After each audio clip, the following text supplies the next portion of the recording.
Can we have this conversation in light of what we know to be given to us in scripture and tradition and the recent magisterial teaching?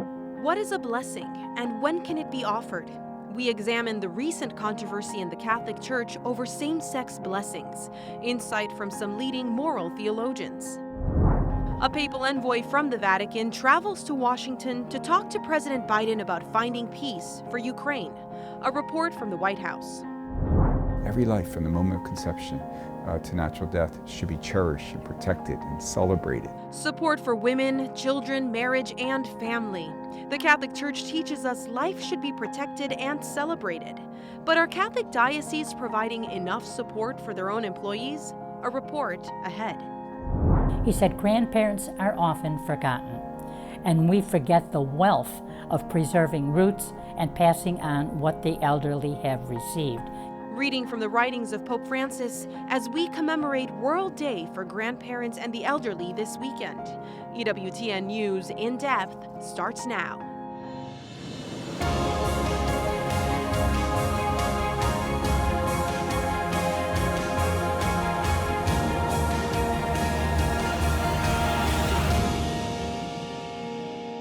Could such a blessing be given in a way that doesn't cause scandal, doesn't cause confusion, doesn't call into question what the church believes and has always believed about marriage? Welcome to EWTN News In Depth. Controversial questions about same-sex blessings that seem to challenge the church's definition of marriage. Some say the blessings stem from an inclusive pastoral desire. Others from calculated efforts to undermine the faith. A small but growing minority of Catholic clergy have conducted these blessings, most notably in Germany, where same-sex blessings have been held in open defiance of the Vatican and church teaching. At this October Synod on Synodality in Rome, discussions about such blessings will be a high-profile agenda item. Reporter Mark Irons begins our coverage. Marriage is reserved for one man and one woman. It's a teaching within the Catholic Church that comes from divine revelation. The church didn't invent marriage. The church isn't the author or creator of marriage. God created marriage back when he created male and female in his own image. So same-sex couples cannot receive the sacrament of marriage, but can they receive a blessing from the church? We asked Dr. John Grabowski, a professor of moral theology specializing in sexual ethics and marriage at the Catholic University of America. The only way I can really see a way forward here is if we find a way to say, well, we're going to give a blessing to individuals as individuals who are trying to live the Christian life. We are not blessing or sanctioning this relationship as such if we know that there are disordered aspects to it. Grabowski reflects on the topic in light of recent comments from a top church official. In an interview, the newly appointed head of the Holy See's Dicastery for the Doctrine of the Faith, Archbishop Victor Manuel Fernandez, defended the church teaching on marriage, but he also indicated it could be possible to impart a blessing on same-sex couples as long as there is no comparing or confusing it with the reality of sacramental marriage. Archbishop Fernandez said, if a blessing is given in such a way that it does not cause that confusion, it will have to be analyzed and confirmed. In the Church, a blessing is categorized as a sacramental. The Catechism of the Catholic Church says these are sacred signs which bear a resemblance to the sacraments. They include a prayer and a specific sign, such as the laying on of hands, the sign of the cross, or the sprinkling of holy water. The Catechism states, sacramentals do not confer the grace of the Holy Spirit in the way that the sacraments do, but by the Church's prayer they prepare us to receive grace and dispose us to cooperate with it. To the question, does the Church have the power to give the blessing to unions of persons of the same sex, in 2021 the Holy See said no. The Dicastery for the Doctrine of the Faith said it's necessary for a blessing to be given to what God has designed to be objectively and positively ordered to receive and express grace. The statement continued, for this reason, it is not licit to impart a blessing on relationships or partnerships, even stable, that involve sexual activity outside of marriage, as is the case of the unions between persons of the same sex. But the question may not be going away, and Grabowski thinks it could be discussed at the upcoming Synod on Synodality in Rome, especially as bishops in Germany have shown support for same-sex blessings. I think the folks from Germany will be undoubtedly trying to push this forward and put it on the table for discussion. But Catholic bishops from African countries will most likely oppose Germany's agenda. One vocal bishop from Kenya this year said the support of LGBTQ goes against the natural order of beings. God created a man and a woman for each other.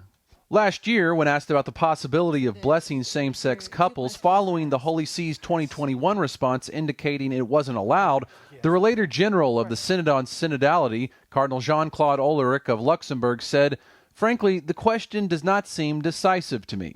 And in a recent interview, Cardinal Blaise Supich of Chicago said, "We need to ask ourselves, what exactly does it mean to bless a union? Is it blessing a friendship, a non-sacramental union? We need to clearly define what we mean by that. I don't see that clarity in the Church at this point." Meanwhile, Pope Francis provided this clarification regarding same-sex unions following the 2015 Synod on the Family when he said, "There are absolutely no grounds for considering homosexual unions to be in any way similar or even remotely analogous to God's plan for marriage and family." Following the lead of Pope Francis, Grabowski believes if any theological development regarding blessings is produced, clarity must remain. If we're thinking about giving some kind of blessing, we have to do it in a way that makes clear we are not in any way seeing this as analogous to or kind of like marriage. It's not. Mark Irons, EWTN News in Depth. So let's talk more about this issue. What exactly is a blessing? What does the Church say? And can it be applied in the circumstance of a same-sex union? For more clarity and to answer all of our questions, we're joined by Father Thomas Petrie, president of the Dominican House of Studies in Washington, D.C. He's an assistant professor of moral theology and pastoral studies. Father Petrie, it's so great to have you back with us. Let's start at the beginning. What is the basic definition of a blessing? What is it and what does it do? So a blessing is a sacramental. If you think about blessings, they are liturgical actions of the church. They're public ritual actions. There's actually a ritual book for them, the Book of Blessings. The church teaches that they're sacramentals, that they're sacred signs that resemble the sacraments in a lot of ways, and they signify spiritual effects that are sought by the church's intercession. The Catechism of the Catholic Church is very clear that the sacramentals, like blessings, do not confer the same grace of the Holy Spirit that sacraments do, but they prepare us to receive and to benefit from the graces of the sacraments. So even the word sacramental has the word sacrament in it. So a sacramental is a public action that leads us, or public devotion that leads us to the grace of the sacraments. And blessings, whether it's blessings of persons or blessings of objects to be used in prayer or in the liturgy, are all about cultivating a disposition through the intercession of the church to receive the very graces that God deigns to give, most especially in the sacraments. Now, you just mentioned grace. And I'd love for you to get into that. What is being communicated in a blessing in particular? What is communicated when a couple is blessed? And specifically, just talk to us about what grace does. Well, grace obviously is primary for us. Every good that we do, as baptized Christians, we do in, through, and with the power of God's grace. We do nothing but sin on our own and without God's grace, right? So grace is primary, and it's by cooperating with God's grace that not only do we do good, but we also become more and more configured to Jesus Christ. So when you talk about a couple being blessed, it's always a blessing for a purpose, right? So if you think blessing of a married couple about to give birth, the blessing of a mother about to give birth, which often includes a blessing of the father, a blessing of parents, a blessing of lectors to read in the liturgy. It's always for the sake of some purpose that, and this is also part of the definition of sacramental, to give glory and praise to God. That's beautiful. Well, the controversy here isn't over same-sex weddings, but over the blessing of a same-sex partnership or union. How is that different, or is it different? Well, it is different. In 2021, the Dicastery from the Doctrine of the Faith issued a letter that really explained out very pastorally, and I thought very charitably, why blessings of same-sex unions are simply not permissible or not allowed. And one of the big reasons is because what are you blessing? Now, some want to distinguish between a same-sex union that some call maybe a chaste friendship between two people of the same sex. That also can be problematic, in other ways. But the real problem is that there's nothing as part of that relationship that is not intentionally or directly ordered to God in a way that gives God praise and glory, that simply shouldn't already be coming forth from one's own baptism. Moreover, the dicastery said, rightly, is that because sacramentals are related to sacraments, it would appear, if we were to bless same-sex couples, it would appear to many people as if you are in fact doing a wedding. People don't necessarily make that distinction. In fact, often when we talk about couples who are married outside of the church, what do we always say to them? You need to get your marriage, blessed. Even though what we mean is you need to go through the ritual of the sacrament of matrimony and have your marriage, solemnized by the church, by a witness of the minister of the church. But a blessing can create all sorts of confusion. And it's not to say that individuals can't be blessed, but it is to say that if you're blessing a relationship that is already somewhat outside of the norm, it would be akin, I always say to people when this conversation comes up, imagine a married man wanting to have a blessing, have a friendship blessed with an unmarried woman. It would be really strange, right? Because I think because we are plagued with the effects of original sin, we know that there's just something not correct about solemnizing that sort of relationship with a blessing, and certainly not with a sacrament. Well, now I remember many years ago, Archbishop Chaput, Charles Chaput, now emeritus of Philadelphia, he wrote an article about the charity and mercy of telling the truth and communicating that with love to those who struggle with their sexuality. This seemed to be a theme from the former prefect of the Dicastery of the Doctrine of the Faith, Cardinal Ladaria, who you just mentioned, in his 2021 letter. In this question of same-sex unions and same-sex blessings, he offered that mercy, charity, and truth are a big part of this. Tell us how truth fits into this. Well, we live in a society, and it's not just America, it's pretty much worldwide, that people want, most especially, to be affirmed in their own decisions, in their own self-proclaimed identity, and that is the truth. That truth is mine, and you're not respecting my truth unless you affirm my truth. And that's problematic on a number of levels. And the church can't get involved with that because we understand that truth is objective. Truth is not mine to possess. Truth possesses me. It becomes what I need to configure myself to. And truth, not only natural truths, the truths of reality, but also, because we are Catholics and Christians, the revealed truth, the revealed word of God that God has revealed about the nature of the human person, the nature of human relationships, the nature of marriage, that it's not pastoral to sort of continue to affirm people in their desire simply to be affirmed in what they are doing and how they're choosing to live, especially when how they're choosing to live is, we can say, contrary to the revealed word of God and the reality of the human person. That's true whether we're talking about those who struggle with same-sex attraction, whether we're talking about, college kids who are struggling to be chaste and to preserve themselves for marriage. To simply speak about what the truth is, because the truth is not only what sets us free, it's also what's going to make us happy in the long run. And that's really the bottom line here, is that we fundamentally believe that these sorts of relationships do not lead ultimately to fulfillment and happiness, health and holiness. Right, and that's what brings us closer to Christ. But really, really fast, because we're out of time. Many people are nervous. These questions are being asked. They're going to be presented at the Synod. Is the Synod actually able to change church teaching on these questions? I don't see how. I don't see how a Synod can change church teaching. The Holy Father has said this. The bishops a lot of bishops who are going to the Synod have said this. Now, some will say, well, it can change discipline, it can change practice. Look, I trust what the Holy Father is attempting to do here, which is just to open these things for discussion.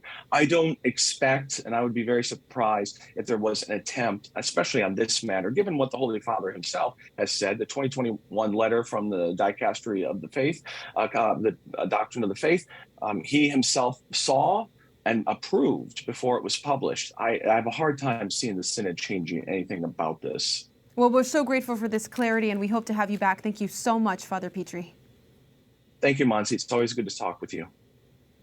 If you would like to learn more, we invite you to read a companion report to this coverage in our sister publication, an article called 7 Things to Know and Share About Blessings. It's available right now at the National Catholic Register.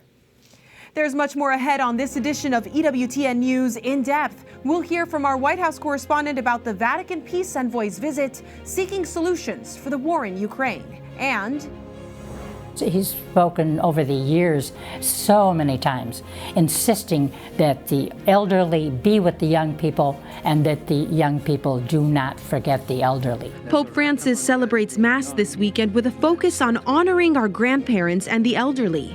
How he plans to intertwine that with a look ahead at World Youth Day. The Catholic Church has its great fair share of extremely philanthropic people. And later, a leading philanthropist in the Catholic world tells us how he has been able to mix big business, family, faith, and community. Al Kelly's faith journey coming up.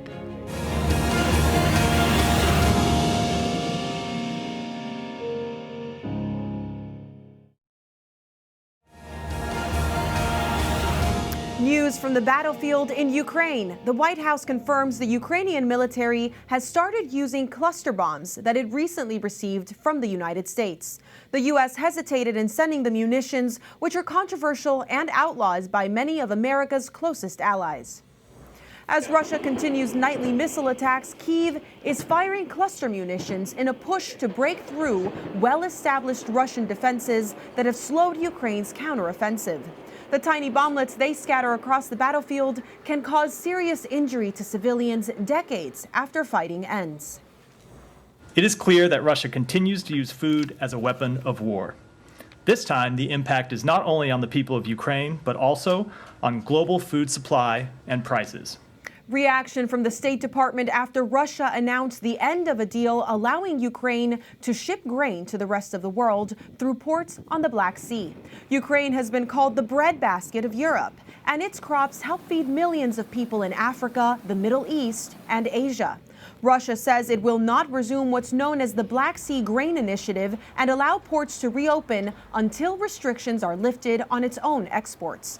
The White House warns Russia has mined sea routes and may be planning attacks on commercial transport ships.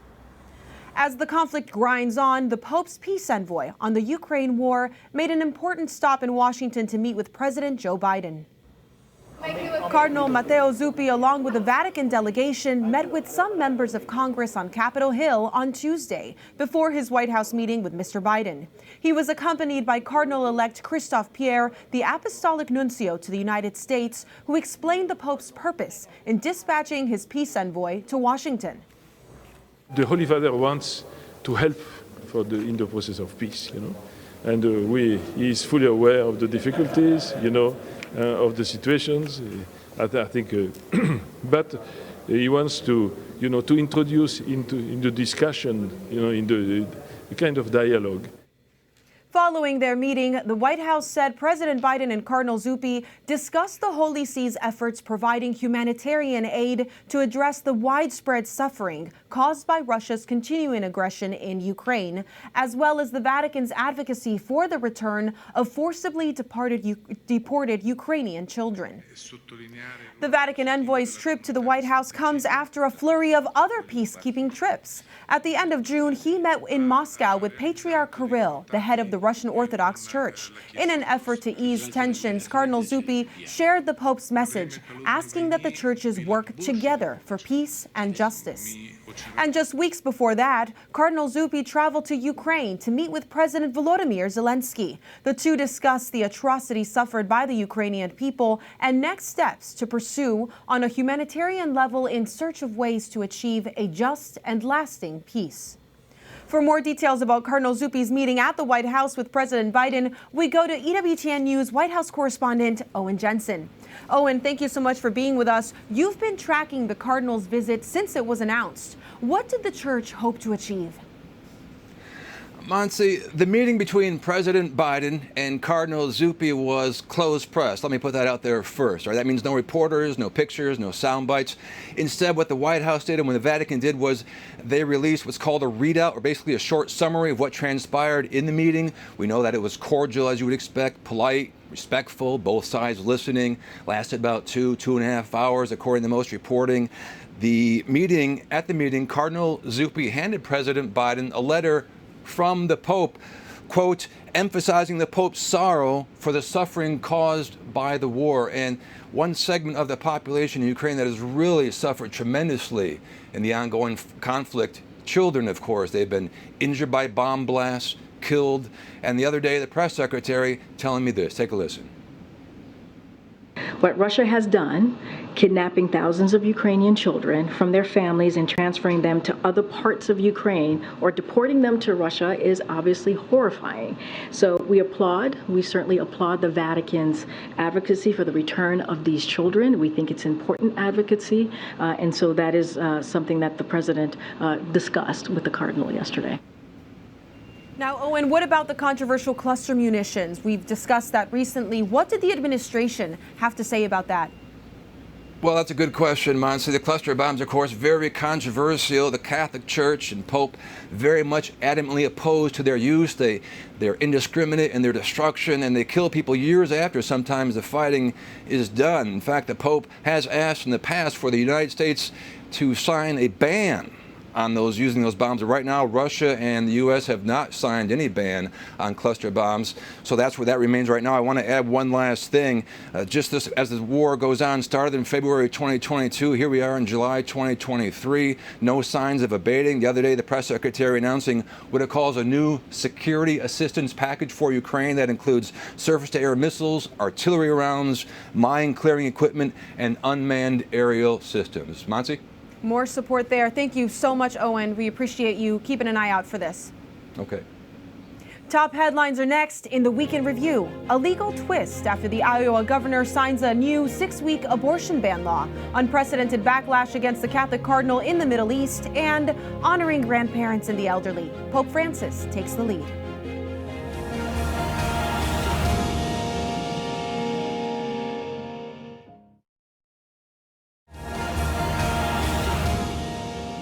A short-lived heartbeat law in Iowa tops the Weekend Review. An Iowa state judge issued a stay on the abortion ban just days after Governor Kim Reynolds signed the 6-week ban into law. It went into effect immediately when Reynolds signed it into law last Friday, but now remains on hold while the courts decide its constitutionality. Until then, abortion remains legal through 20 weeks of pregnancy in Iowa. Pro-abortion groups filed the lawsuit shortly after the Republican-controlled legislature fast-tracked approval of the bill. In a statement responding to the ruling, Reynolds promised to fight the issue all the way to the state's Supreme Court. The United States Senate has begun discussing the National Defense Authorization Act after its House passage last week with several Republican amendments. Both Senate leaders emphasized the importance of meeting in the middle and getting the critical defense bill passed as soon as possible. The sooner we pass the NDAA, the sooner we can deliver on full-year appropriations for defense. In each of the other areas, Senator Collins, Senator Murray, and our colleagues are working to finish in committee. I certainly hope we do not see the kind of controversy that severely hindered the NDAA process over in the House. Both sides should defeat potentially toxic amendments and refrain from delaying the NDAA's passage. The Republican-controlled House passed its version of the must-pass bill last week, largely along party lines, after adding language related to the Pentagon's abortion and gender-affirming care policies. Now, the Democrat-controlled Senate proposes its own version of the bill. Once it's approved, lawmakers begin the process of working on a compromise that can pass both chambers. The Senate's final vote on the defense bill will likely take place next week. Israeli President Isaac Herzog garnered a warm reception from both sides of the aisle on Wednesday, giving an address in Congress to commemorate 75 years of statehood and of his country's alliance with the United States. He affirmed Israel's relationship to the U.S. and called it absolutely unbreakable. Not all lawmakers were happy with his visit, with a small group of Democrats boycotting the president's visit over Israel's treatment of Palestinians and its controversial judicial reforms. Herzog acknowledged the tension in his speech and said criticisms of Israel must not cross the line into denial of Israel's right to exist. An unprecedented affront to the Catholic Church in Iraq. The president of Iraq has revoked a decree recognizing Cardinal Louis Sacco as head of the Christian church there. The patriarch of the Chaldean Catholic Church now says he will move from his home in Baghdad to a monastery in Kurdistan, an autonomous region of Iraq. Sacco has led the Eastern Rite Church for 2 decades, since before the fall of Saddam Hussein. The Chaldean Catholic Church has hundreds of thousands of members across the world, 300,000 of whom remain in Iraq. Cardinal Sacco has had the difficult task of shepherding them through the war, repeated ISIS attacks, and now a country filled with corruption. It's a very disturbing thing that just happened, totally unprecedented and really bad news. The Chaldean Christians, Chaldean Catholics have suffered greatly over the past 20 years, and this is a very worrying development. Ambassador Fernandez says the Chaldean Catholic Church has custody of large amounts of property, particularly in Baghdad. He says Cardinal Sacco may be the victim of a corrupt government trying to squeeze the church out of valuable assets. The U.S. State Department has called it a blow to religious freedom. A bishop appointed by Chinese authorities without Vatican approval is confirmed by Pope Francis. Bishop Joseph Shenbin was installed in the Diocese of Shanghai in April. Pope Francis approved his appointment last weekend, 3 months after the fact. Vatican Secretary of State Cardinal Pietro Parolin said the Vatican waited before commenting on the case in order to evaluate the pastoral needs in the diocese. The Diocese of Shanghai is the largest in China and has been without a bishop for more than a decade. The move by the Chinese Communist Party to appoint a Catholic bishop was in violation of the China-Vatican agreement. Although the text of the agreement has never been made public, it reportedly allows the CCP to choose bishops. The Pope then approves or denies that choice. That agreement, which began in 2018, has been renewed every 2 years. Cardinal Parolin said the Pope's intention is to allow the bishop to work with greater serenity to promote evangelization and foster ecclesial communion. It is the Chinese government's second unauthorized appointment in the past year. For the first time in history, a pope will visit Mongolia. It holds one of the world's smallest Catholic communities, just 1,500 Catholics among a population of more than 3 million. Cardinal Giorgio Morengo, apostolic prefect in Mongolia, says he hopes the visit will help Catholics there understand that they're part of a global religion. Francis will visit government and civic leaders, take part in an interreligious gathering, and celebrate Mass. The country, which sits between China and Russia, will host Pope Francis from August 31st to September 4th. To help us analyze these developments, we're joined by our colleague in the Vatican Bureau, Courtney Mares from the Catholic News Agency. Her reporting often focuses on China and religious liberty violations there. Courtney, it's great to have you. This Vatican-China deal, as it has been called, has drawn regrets from top Vatican diplomat Archbishop Paul Gallagher, as well as others. What is their view of the deal now? Well, this is the second time in the past year that the Vatican has acknowledged that China violated its provisional agreement with the Holy See on the appointment of bishops. In this case, Bishop Joseph Shenbin was transferred from another Chinese diocese and installed in Shanghai without the Vatican's consent. And now, 3 months later, the popes decided to recognize and confirm China's unilateral appointment of this bishop. Even more troubling from the Vatican's perspective, though, is in the past year, China has created some of its own dioceses, and these have different borders than those recognized by the Church, as was the case with the installation of the bishop last November in the Diocese of Shaanxi, a diocese that is not recognized by the Vatican. Despite the repeated violations of the agreement, the contents which have been kept completely secret over the past 5 years, the Vatican Secretary of State, Cardinal Pietro Parolin, said this week that the Holy See is determined to continue dialogue with China, and said that evangelization and communication between Chinese bishops and the Pope need to be the topics of discussion moving forward. Now, Courtney, knowing that, what does this approval of this Bishop Joseph Shenbin tell us about the Holy Father's desires for the Church in China, knowing that it affects the largest Catholic diocese in China? According to the Vatican, Pope Francis's decision to recognize the government-appointed Bishop of Shanghai was a pastoral decision made to remedy the canonical irregularity in the diocese and for the greater good of the Catholic community in Shanghai, which has been without a bishop for more than 10 years. And we also gained insights this week into what steps the Holy See wants to see from China going forward in dialogue. Cardinal Pietro Parolin called for the creation of a liaison office of the Holy See in China to improve dialogue. And many see this as something which could lay the groundwork for a future apostolic nunciature or Vatican embassy on the mainland. Your report in late May showed that after his third election, where he was the only candidate, President Xi Jinping continues to be blamed for the deterioration of human rights and religious freedom in the country. You know this very well, Courtney. What are his worst offenses? Over the last decade of increasingly authoritarian rule from Xi Jinping, and even just in the past 5 years since the Vatican-China deal was signed, we have seen a ruthless crackdown on freedom of expression and religion, arbitrary detentions, and the escalation of repression in Hong Kong. But among the most shocking violations has been the Chinese Communist Party's targeted campaign against Uyghur Muslims in the northwest region of Xinjiang, China, where people have been detained in internment camps, subjected to forced labor, torture, sterilization, and mass surveillance, according to the most recent report by the U.S. government.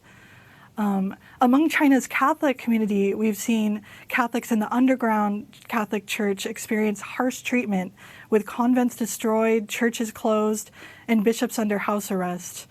The government-approved Catholic Church, on the other hand, faces other challenges, including pressure from the government to censor parts of Catholic teaching or to include Chinese nationalism and love for the party into the preaching. And Catholic priests in China are only allowed to minister in recognized places of worship in which minors under the age of 18 are not allowed to enter, something which surely will have an effect on China's Catholic future. Well, it sounds a lot like what's going on in Cuba as well. Courtney, we'll be watching your reporting on the Pope's visit to Mongolia and why China and Russia are watching that very closely. Thank you so much for being with us. Despite the frailty old age often brings, we honor the wisdom, the knowledge, and the compassion of seniors as dioceses around the globe celebrate the third World Day for Grandparents and the Elderly this weekend. From our Vatican Bureau, Rudolph Gehrig tells us about this special day inaugurated 3 years ago by Pope Francis, who has taken a special interest in those who have experienced many birthdays. Lo Spirito Santo ancora oggi suscita. The Holy Spirit still stirs up thoughts and words of wisdom in the elderly today. Their voice is precious because it sings the praises of God and safeguards the roots of peoples. They remind us that old age is a gift and that grandfathers are the link between generations, passing on the experience of life and faith to the young. Per trasmettere ai giovani l'esperienza di vita e di fede. About 1 week before World Youth Day in Lisbon, the Catholic Church will celebrate World Day for Grandparents and the Elderly on July the 23rd. It is in the tradition of the Church to care for the elderly. The scriptures call for reverence and respect for the older generations. They have a high status, not only in the Judeo-Christian tradition. We see it in so many different cultures. Just in my rare experiences in Africa, obviously the elders of tribes, of families, are very, very important, precisely for what the Pope says, for passing on their experience, their values. Not only what they learned that worked out, but the mistakes they make. You know, don't do this because it just won't work out in your favor. So that's a huge thing that can be passed on to young people, help them avoid the pitfalls. The Church itself wants to set a good example. The last years of Pope John Paul II's life were marked by suffering. Seeing the Vicar of Christ represent his Lord, even in pain, moved people all over the world. Pope Francis is also not ashamed to show his physical weaknesses to the world. Perhaps because of that frailty, he feels a special mandate to advocate for the elderly. 2 years ago, he presented this idea. I nonni tante volte sono dimenticati. Grandparents are often forgotten, and we forget this wealth of preserving roots and passing on. This is why I have decided to establish World Day for Grandparents and the Elderly, which will be held throughout the Church every year on the 4th Sunday of July, close to the feast of Saints Joachim and Anne, Jesus' grandparents. This weekend marks the 3rd World Day for Grandparents and the Elderly. Its motto, His mercy is from age to age. Pope Francis noted that this year, actually as in most years, he says, the World Day for Grandparents and the Elderly takes place close to World Youth Day. In this way, we look at the bond that unites the young and old, said the Pope. The Lord trusts that young people, through their relationships with the elderly, will realize that they are called to cultivate memory. In 2020, the Vatican organized an international congress specifically focused on the elderly, titled The Richness of Many Years of Life. We have to find a vocation for the elderly. And I think that when you talk about vocation, you talk about the future. Prayer is something that we can learn from the elderly. But every Christian is called to pray. And gratuitousness and relationship. I mean, the time of life, the old age, is a time of life when relationship is everything.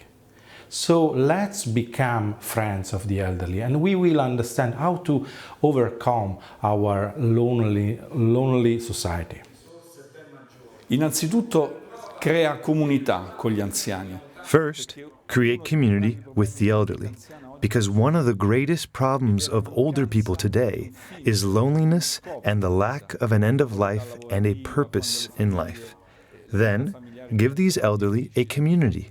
Don't let them be alone and give them a chance to help others who need it most. First of all, in prayer. Pope Francis, however, is concerned not only about helping the elderly, but also about preserving their dignity.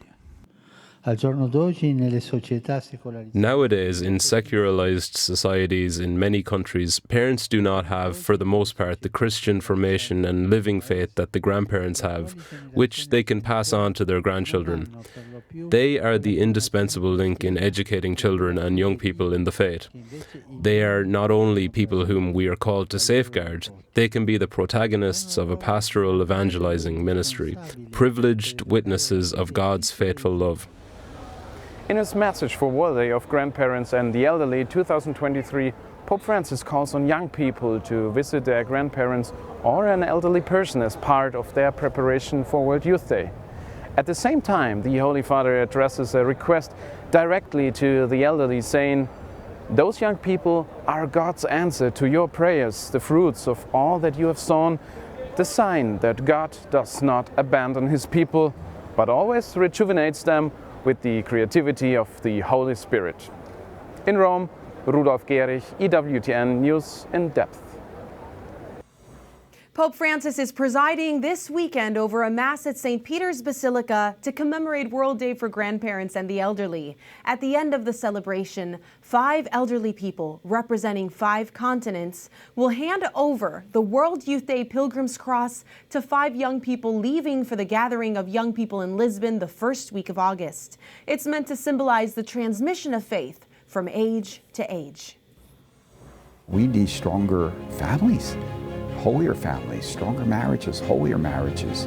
So if we believe that, then how are we demonstrating that by the allocation of our resources. Putting the necessary funding in place to support the Catholic Church's strong message about the importance of family. One Catholic diocese steps up with a generous new family leave policy.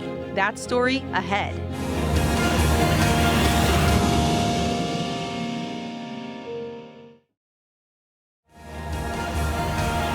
I'm really passionate about what I do. I feel that working in Catholic education is a vocational call for me, but I also feel that being a wife and a mother is a vocational call too.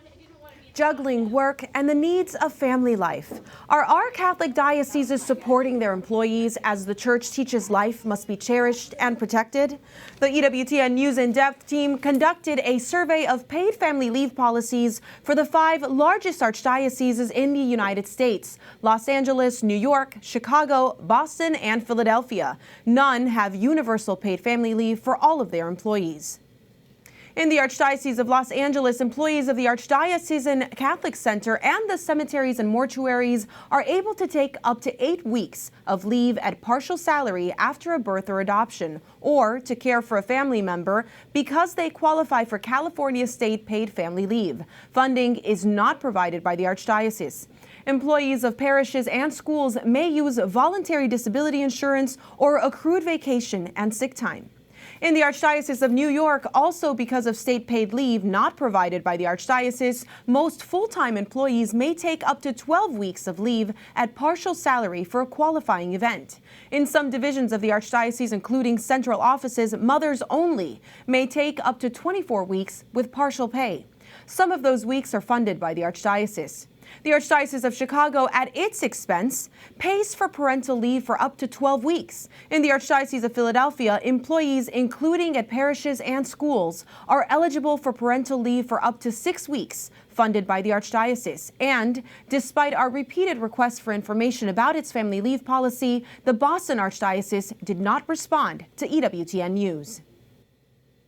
A new family leave plan just went into effect in the Diocese of Arlington, Virginia. Its bishop was convinced more generous benefits were necessary after surveying the needs of his employees and keeping church teaching on families top of mind. Roselle Reyes has This Catholic Life report. My dad is a loving, compassionate, individual, and he's 90 years old. Karen Poindexter has been the main caregiver for her father since he was diagnosed with dementia about 7 years ago. Trying to balance all of that out, trying to balance being a wife to my husband, and still being there for the family. It can be overwhelming in so many aspects. As caregiver, she checks on her father daily and takes him to his doctor appointments. Unfortunately, within the last year or so, it's become a little more dependent on us. It's gotten to a point where he doesn't even know how to put on his clothing without asking kind of for assistance, or am I doing it right? Poindexter found herself in a predicament other older adults are experiencing in the nation. According to the University of Michigan's national poll on healthy aging, 54% of adults 50 and older report being caregivers to seniors. The survey also found nearly all caregivers are unpaid, and nearly half of the recipients are elderly parents. On top of being a caregiver, Poindexter is also juggling a full-time job working for the Diocese of Arlington, Virginia as a data analyst. I've used a lot of my leave during the time because just taking the doctor's appointments. When the diocese announced a new 8-week paid family and medical leave policy, Poindexter was ecstatic. It went into effect on July 1st for eligible employees. This policy that has been instituted is just a breath of fresh air. It's just so helpful, as you said, for everybody, for all walks of life, for quality of life. It's just something that we all need to embrace. About 3,000 lay employees of the diocese are now eligible to take paid leave in order to address family needs resulting from childbirth, adoption, a close relative's illness, or their own medical concerns. Additionally, the diocese has expanded its bereavement leave policy to provide employees up to 10 days of paid leave for the loss of a loved one. Another employee, Haley Martin, is also grateful for the new policy, which came at an opportune moment. The implementation of this policy is personally impactful for me as I'm welcoming my first this week. She's due this week. So it was right on time. God's timing really aligned with our timing there. Martin is the assistant principal at St. Timothy Catholic School in Chantilly, Virginia. As a first-time expectant mother, she was initially worried she would not have enough time to bond with her newborn baby. It's going to be just full of such joy. We can't wait for her to be here. And so to know that we have that uninterrupted time to welcome her and to adjust to life as a family of three before returning to the busyness of work and a routine and a structure is more than we could ask for. The Diocese of Arlington is just one of a few dioceses in the nation to offer paid maternity leave, according to the media company Femme Catholic. Last year, it reached out to 176 dioceses across all 50 states, including Washington, D.C. A large number did not respond. Of those that did, only 31 dioceses said they offer fully paid maternity leave.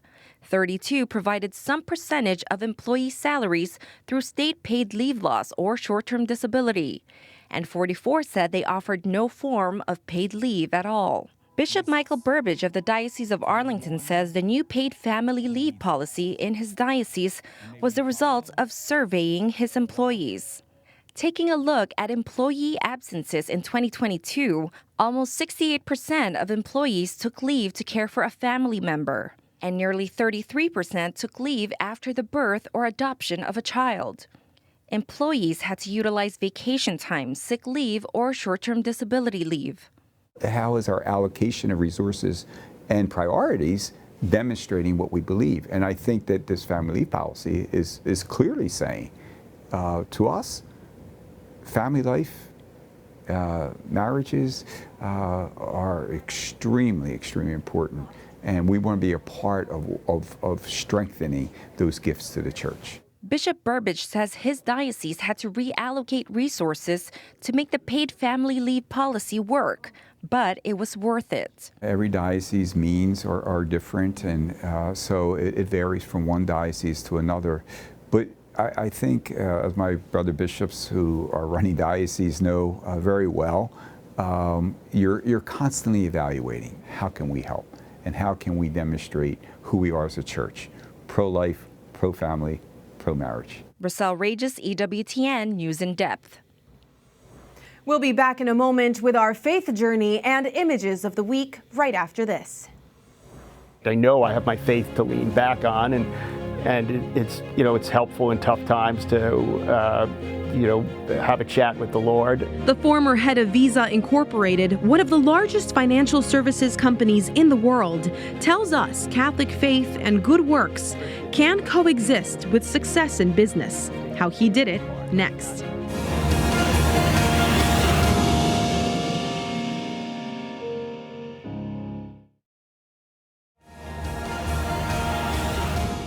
Success and profits in big business and generosity and good works for the community do not have to conflict. They can go hand in hand.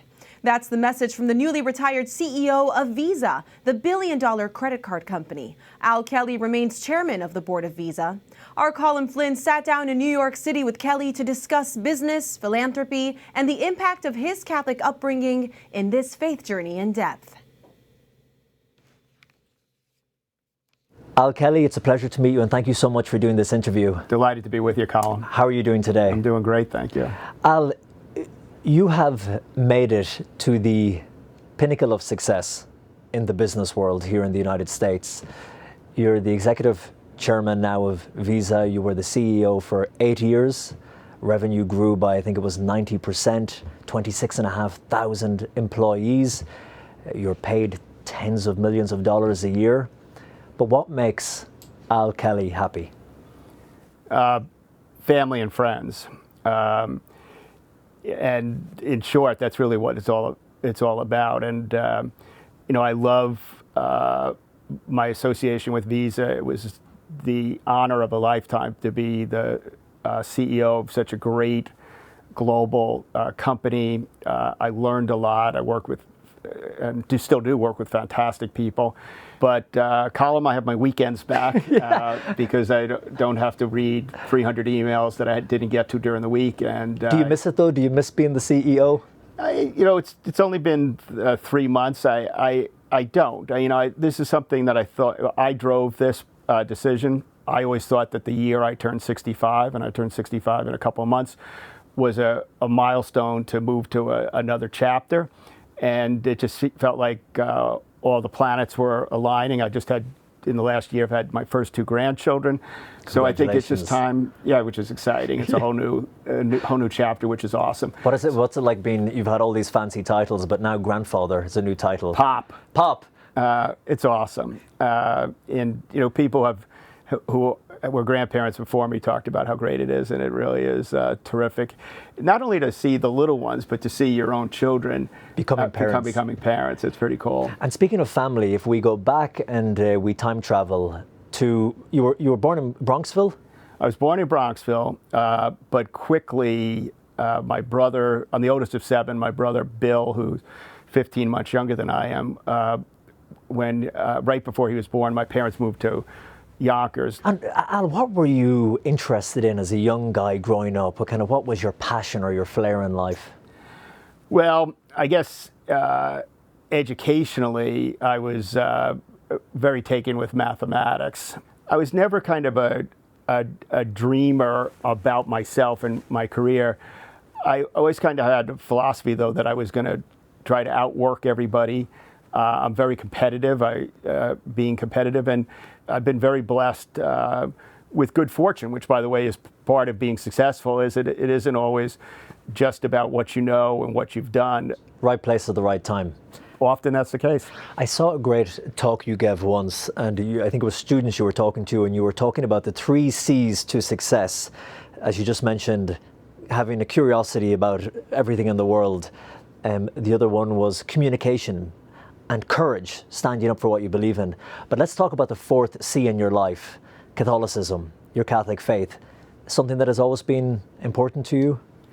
For as far back as I can remember, both my parents were, quite committed and dedicated Catholics, and kind of instilled it in us. I went to, I remember going to church at an early age. I went to our local Catholic grammar school. I was an altar server from 4th grade to 8th grade, back when, it was very serious. I mean, now it seems, as I watch young people on the altar at Mass, it seems much more casual now.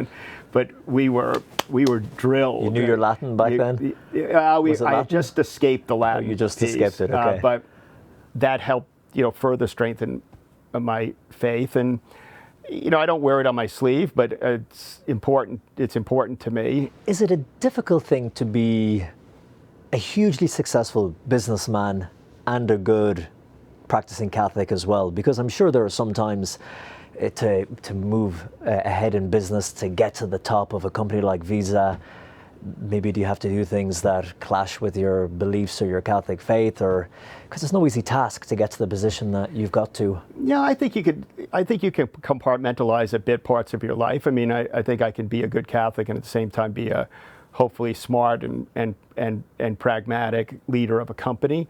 As it relates to my Catholic faith, I answer to the Lord, and as the time I was CEO of Visa, I answered to shareholders and other key constituents. And I think that in fact, I know I have my faith to lean back on, and it's helpful in tough times to have a chat with the Lord. And have you done that before, Al? Before big business decisions, or have you sat down and prayed about it? Oh, sure.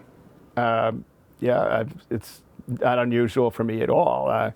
To say, I hope I'm doing the right thing, it's just an extra sense of strength you get from something like that. I'm not saying you need it to be. I don't know that you need to have faith to be a good executive. I think it's a bonus if you do. It's just another outlet. It's another way for you to prism through which you can think about your decision making, and I, for one, find it valuable. And I know you've become good friends with Cardinal Timothy Dolan here in New York City, and he's approached you a number of times to look after the organising of the papal trip when Pope Francis came here in 2015. Correct. And then he asked you to be on the board of the Mother Cabrini Health Foundation. He not only asked me to be on the board, he specifically asked me to become chair of the Mother Cabrini Health Foundation, which I've been doing for the last 5 years. It's a fantastic organization. We have about just under $4 billion of assets. We don't raise money. The money came about from the sale of that insurance company, was it? Yeah, a Medicare company. So we give away about 5% of the money, $150 to $175 million a year. We're restricted to New York State, so it's a state's a big part, but it's not the entire country. And we give to largely every conceivable person who has some challenges in their life. So it could be unwed mothers, it could be orphaned children, it could be formerly incarcerated people who are trying to get their life back in order after spending some time in prison.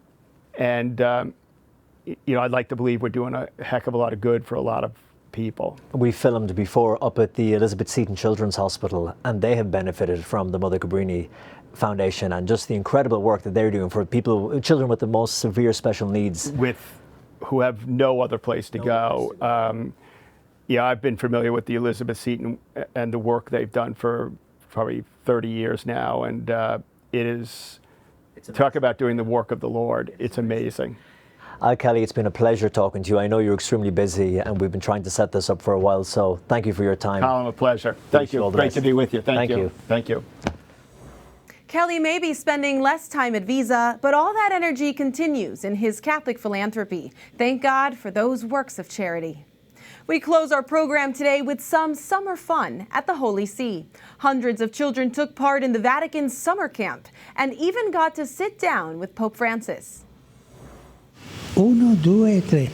Grazie ai nostri genitori.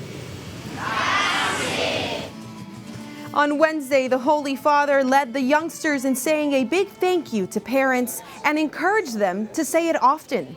The camp drew on Pope Francis's emphasis on treating everyone as a brother or sister. And what greater sign of fraternity than a friendship bracelet? Even Pope Francis sorted the colorful bands along with the children. The young people ended their meeting with reciting the Our Father and receiving an apostolic blessing. And that does it for this edition of EWTN News In Depth. I'm Montse Alvarado. Join us next week for an entire program about the upcoming World Youth Day. The scene right now in host city Lisbon, the young people excited to attend, and the issues facing our youth today. That and more, same time next week. See you then.